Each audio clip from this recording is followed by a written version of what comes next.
I want to continue here the early days of Happy Days. Mm-hmm. And when did you first notice that Happy Days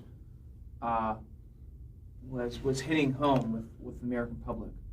I think, like I said, when my nephew called me on the telephone, what happened was in about the fourth year, the show was stripped. It started going on the O&O stations on the network. So that's when the mothers at home who were raising families were watching the show. And in return, they got their husbands to watch it at night. So it just was a show for the whole family and was badly needed at the time, I guess. Certainly in the mid-'70s. Yeah. The 50s values. Right. We did stuff like, to bring back memory, we did the Stevenson-Eisenhower election, where Richie is a staunch Stevenson guy, who I was too in real life. And I said, no, he's got to vote for Eisenhower. He's got to vote Republican. It's the old. My father was Republican. My father before him was Republican, and they were all Republicans. By the way, which is the way a lot of votes are cast in this country. So we were doing first things. Like I said, his first car, his first drink, his dates, his relationship with the gals, and having him grow up. I mean, he didn't stay the same age. He grew each year. So look what we did. We made him one of the greatest directors in the country. Talk about Gary Marshall. When's the first time you met Gary? I think it was the first day we did the show. What were your first impressions of him? Well, I thought he was crazy. First of all, he was very difficult to understand. I mean, he just speaks so funny. He used to say that Phil Foster taught him how to speak English, if you know who Phil Foster is. He was on Laverne and Shirley. And Gary used to write for him years ago. Gary is funny, he's generous, he's loyal, and as I said, each year, we had a writing staff of maybe 8 or 10 writers, and he would tell the new ones at the beginning of this each year, season, to say, look, don't write words that they're going to be wedded to, because they know their characters and the actors know what works and doesn't work for them. So if they tell you that they can't say this line or they can't do that, you got to believe them. And wow, that's tremendous. Yeah, that was terrific. And the other thing he did, which was really wonderful, and very few shows would do it, if we got offers to do another show, special, he'd say, oh, well, listen, we're going to let him go for a couple of weeks. Ron did a movie and was gone for 6 weeks. So before he left, he recorded a half a dozen telephone conversations in a telephone booth.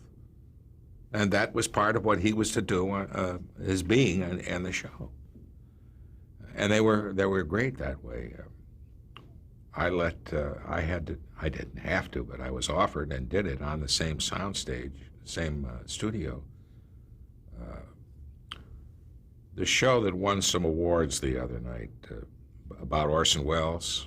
RKO 281? Yes. Well, Joe Sargent directed a production at Paramount about that same program. And we did it as if it was being done inside a radio station. We recreated the radio station. We even had a couple of old actors that had been involved in that. And that was, of course, based on Orson Welles' War of the Worlds. War of the Worlds. Right. And that was called The Night That Panicked America. Right. And it was more than just being a film. It was a film also about how people all over the country reacted. They had a very good cast of vignettes all over the place. And so I was running back and forth, Gary would say, well, we'll shoot that later. Let him go finish that scene.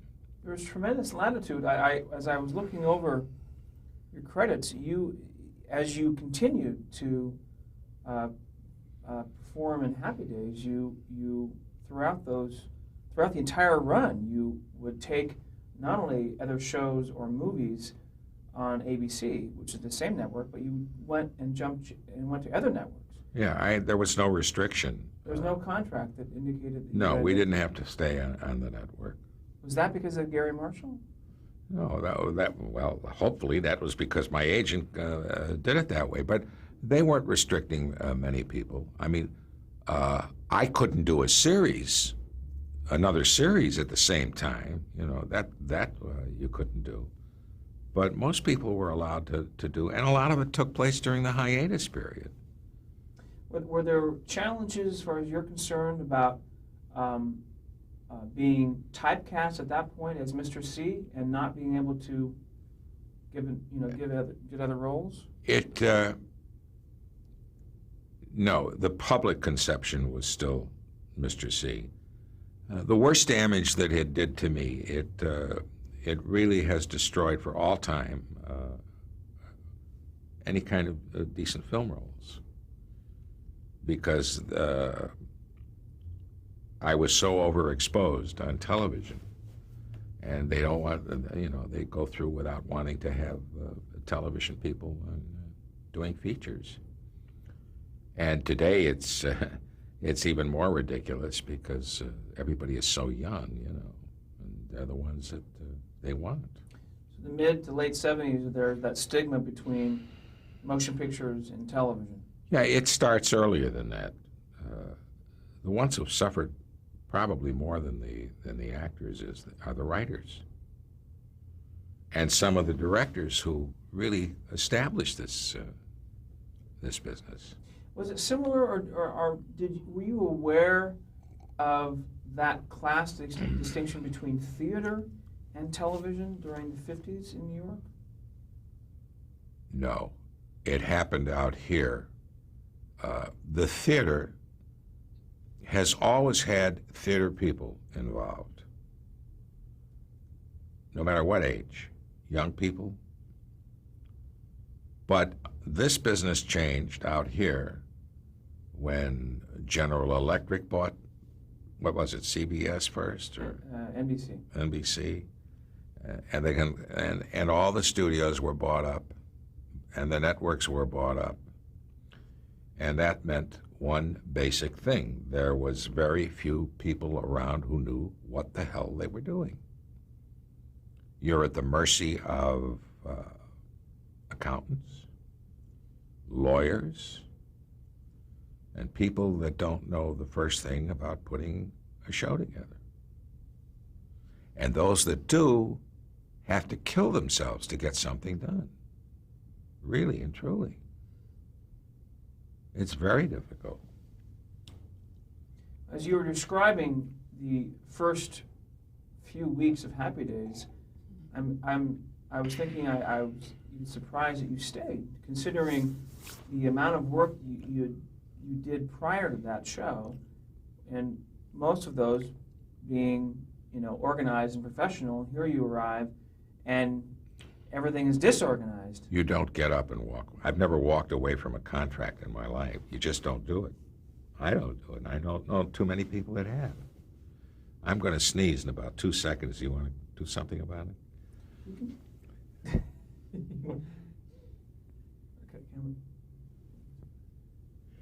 Okay, Thank bless you.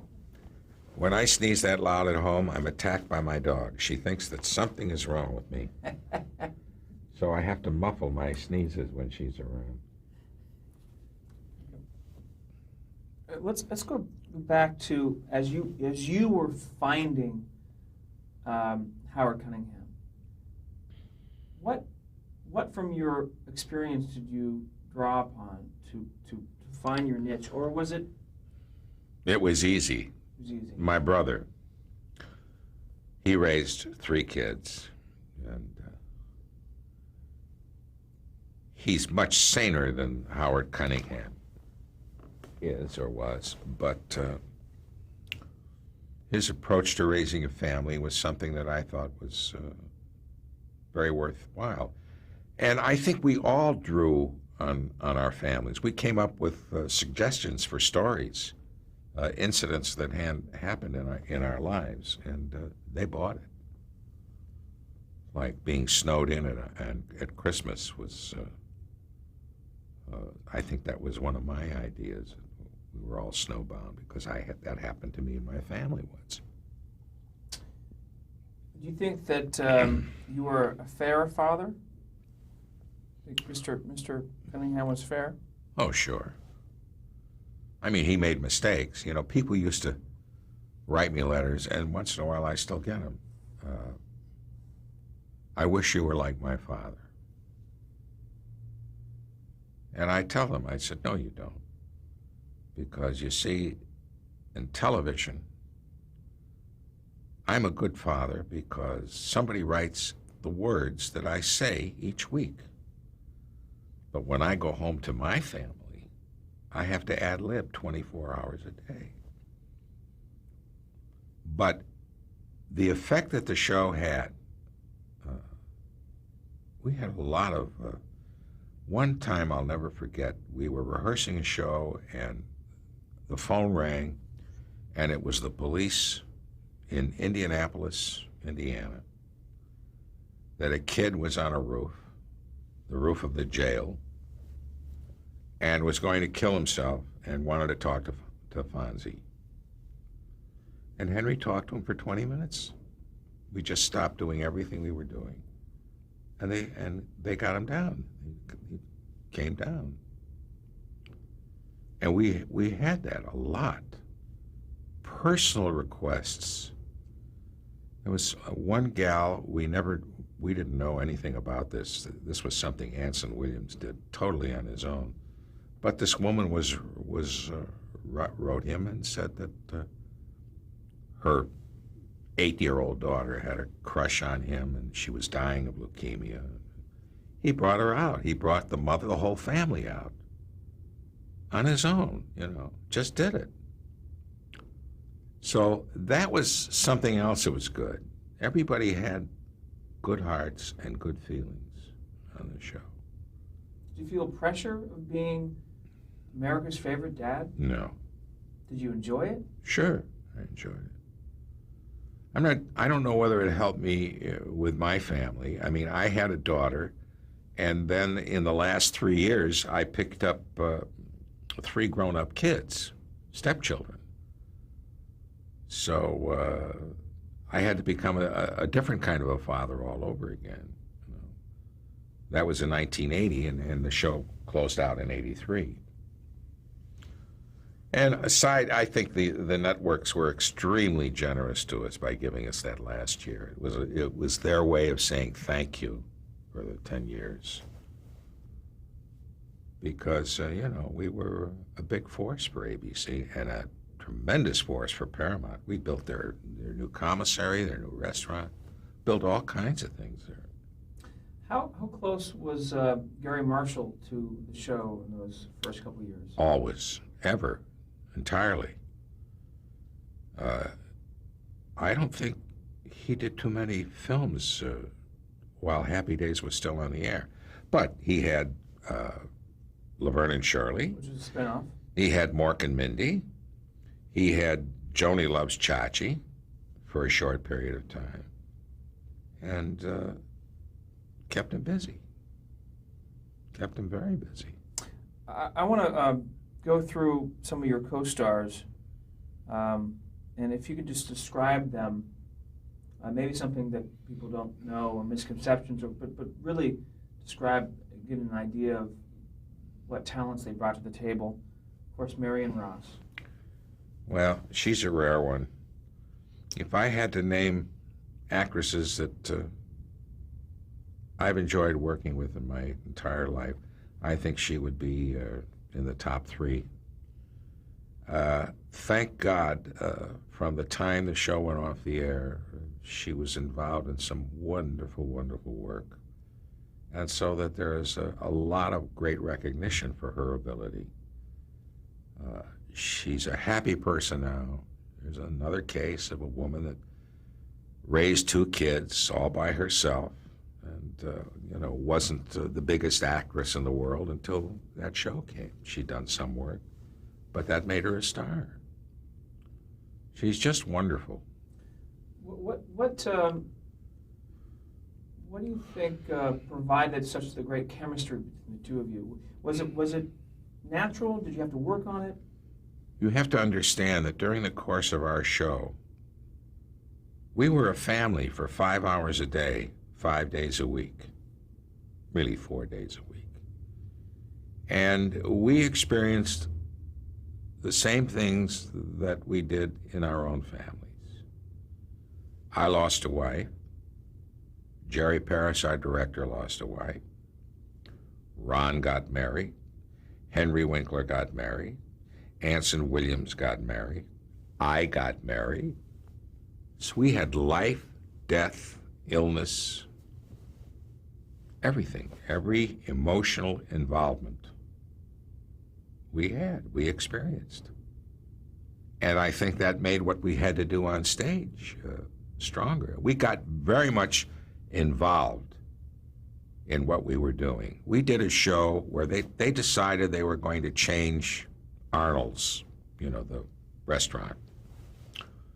So we did a show where they're going to burn it down. And then by the next week, they'd have the new one there. We were not allowed on the set during the show. They had everything covered.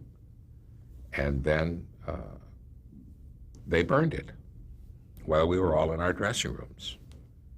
And we were then allowed to get ready to come out and do the next scene, which was walking in and seeing the carnage. And when we walked on that set, I still get goose pimples thing. There wasn't a dry eye in the whole cast. It was like somebody just destroyed a part of our life. And it wasn't Tom Bosley's life, it was Howard Cunningham's life and Richie Cunningham's life and Fonzie and Ralph and Potsy, all of them. It was really devastating. I don't know how many other shows could do something like that and feel it as personally as we did. Was there a constant sense of morality and values implemented in not in the writing but also in the choices that characters made? Oh, I think so. There were a lot of things that we didn't agree with on doing, but it was always settled. Jerry Paris, our director, he directed, we did 255 shows, and I would say that he did well over 200 of them. And even when a different director came in, he was made to feel comfortable. That was something that we had just, without laying down any written rules, any actor that came on our show was made to feel that he was a part of the company, whether it was for one day or 1 week. I've been on shows, one that's a big hit today, a sitcom, that I went and did last year. I think I worked 2 days. Never did anybody in that cast come over and introduce themselves to me. Kidding. Oh. They are so involved in themselves, so involved in their success. And the trouble is that today, the young people who have successful shows, they give them the moon. They give them the moon. They've been in the business for 5 minutes and they get the whole kit and caboodle. How did, since Ron Howard had another very successful show, Andy Griffith show, how did he, what did he bring to the show that was different than the rest of the young actors? Well, experience. Henry had done maybe 1 or 2 television shows. Anson maybe 1. I don't know whether Donnie Most had done any. And he'd been in front of the camera since he was this big. It was second nature to him. Ron Howard is a very rare individual in this business. Great parents who knew exactly how to raise him.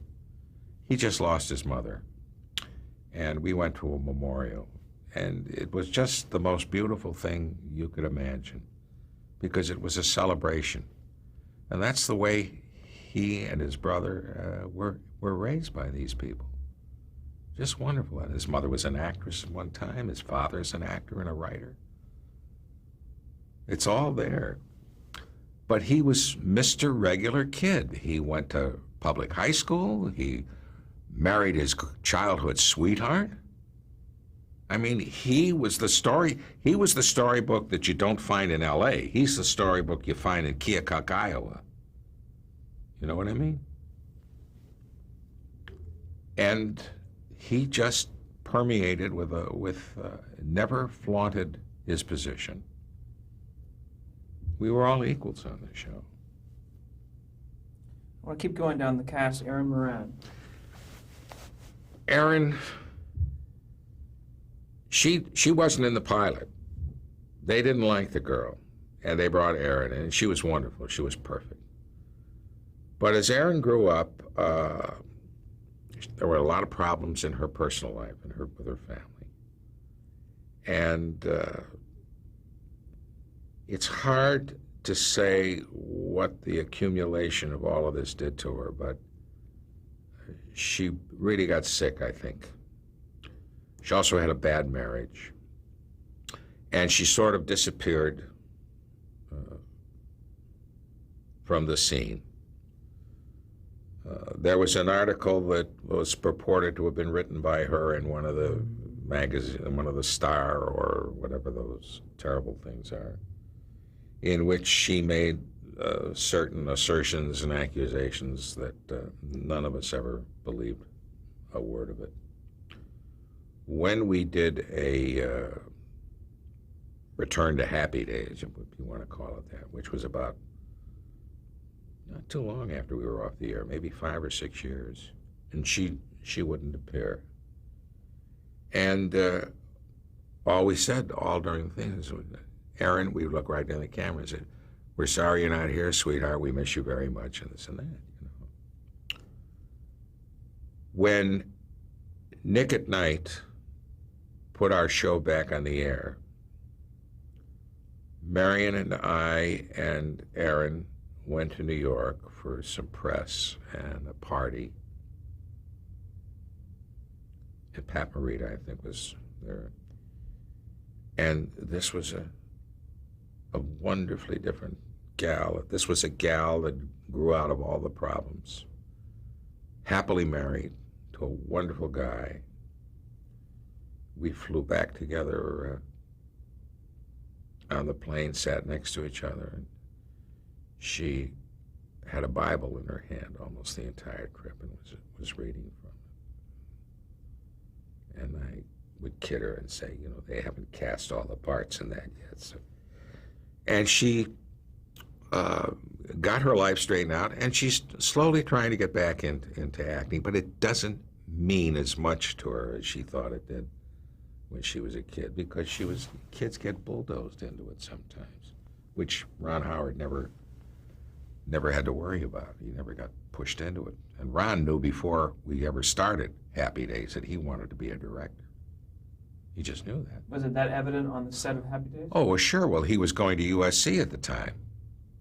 And then when our schedule got so busy, he switched over to a school out in the Valley, just took less courses. But if you couldn't find Ron on the set when he wasn't working, you'd find him on somebody else's set watching the director or in the editing rooms.